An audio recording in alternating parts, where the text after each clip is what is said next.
The next question says, how did you find or pick a high yield savings account to use?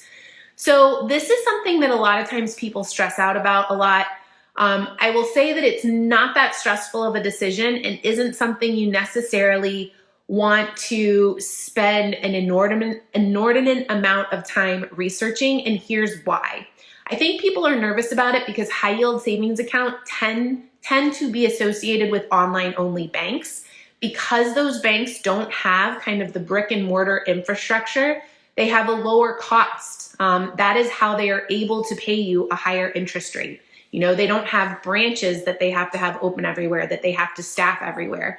And so that lower cost model allows them to pay a higher interest rate in those high yield savings accounts.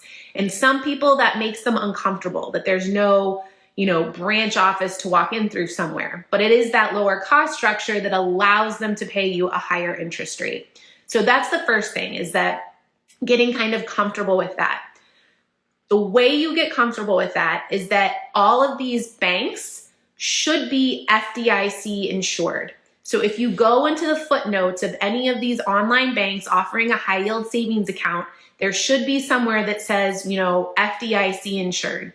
FDIC insurance is Federal Deposit Insurance, and I'm not going to remember what the C stands for, but basically it was created through an act of Congress in the aftermath of the Great Depression, when we had the runs on the banks, when the banks, found themselves to be under reserve. They weren't holding enough in the bank to make good on deposits. And so in order to kind of inspire consumer confidence back in the banks, the FDIC was created.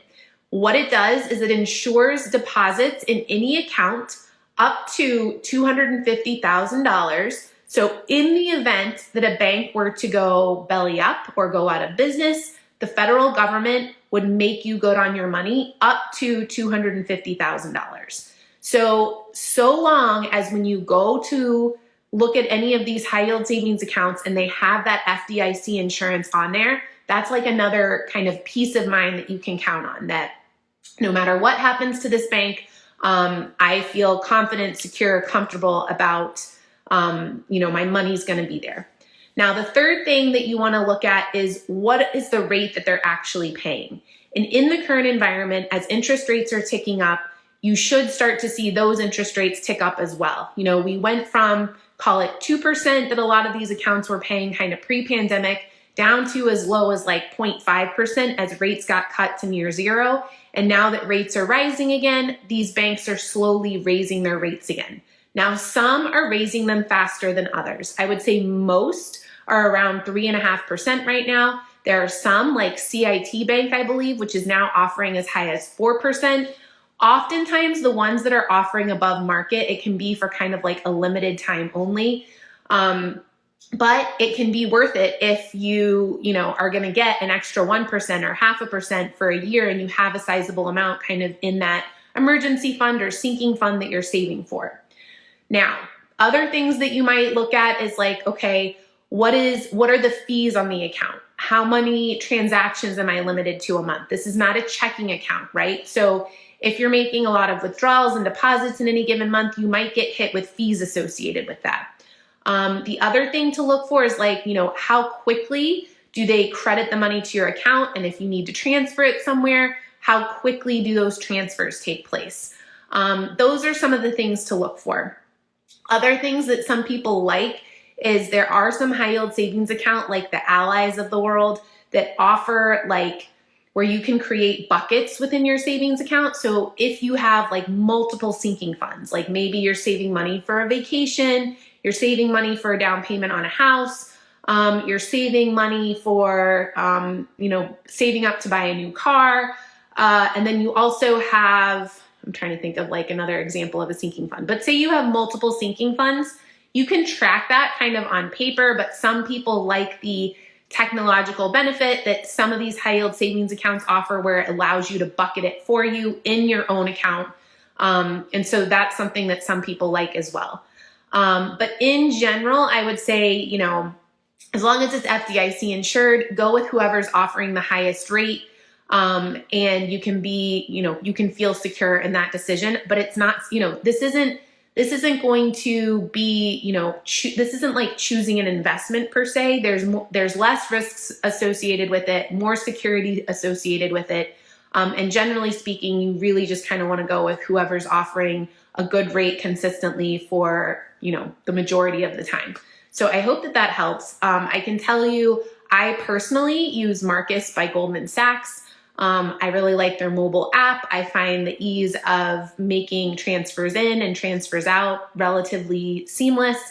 It does not have kind of the buckets. Somebody's saying, what if you have more than 250K? Should you split? I personally would, because FDIC insurance only covers you up to $250,000 per account.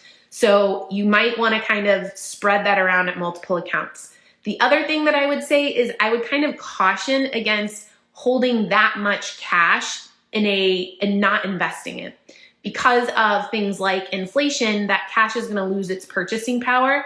Now, I say that, but if you're saving for like a large lump sum, like a down payment on a house, and you need that level of cash, then yeah, I would split it between a couple accounts. But I would also say, like, why are you sitting on that much cash? If it's not for a specific purpose, you might want to put some of that to work generating higher investment returns in some type of investment vehicle. So I hope that helps address the high yield savings account question. Someone said, we've maxed out our IRA and 401k. So if that's your scenario where you're maxing out your IRA, you're maxing out your 401k, a taxable brokerage account is still a viable option. People get kind of nervous that like, oh, well, I'm going to have to pay taxes on it. You're only going to pay taxes when you sell out of your investment positions. So a taxable brokerage account can still be tax advantageous if you are a long-term buy and hold investor. Now, around the margins, you might have like some taxes each year from things like interest income or dividend income. But generally speaking, if you're buying and holding investments for the long term, you only pay taxes once you realize those investment gains. And so that's, I would suggest that as something to look at and consider if you haven't.